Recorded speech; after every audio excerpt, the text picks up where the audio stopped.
আল্লাহ রাব্বুল আলামিন কোরআনে কারীমের ভিতরে নবীজির নাম একটিবারের জন্য নাম ধরে তাকে ডাকেন নাই, বরং তিনি বলেছেন তোমরা পরস্পরকে যেভাবে নাম ধরে ডাকাডাকি করো, আমার নবীকে সেভাবে নাম ধরে ডাকবে না। আল্লাহ নিষেধ করেছেন আমার নবীর নাম ধরে ডাকবে না। সুবহানাল্লাহ বিহামদিহি। এই পৃথিবীতে যত নবী আসছেন সমস্ত নবীরা হলেন এলাকা ভিত্তিক নবী, অঞ্চল ভিত্তিক নবী। এক এক এলাকা, নূহ আলাইহিস সালাম এক এলাকা, মুসা আলাইহিস সালাম আরেক এলাকা, দাউদ আলাইহিস সালাম আরেক এলাকা, এরকম এলাকা ভাগ ভাগ করা।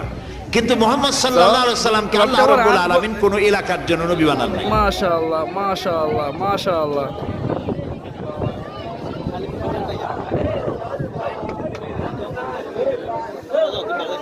মানে untuk ভিতরে যাই রে এর ফাতর আছে, ফাতর সুমা দিয়া নামাজ পড়তে সামনে আর দেখা যাবে থাকে তোমার ফিল্ম দেখা জানি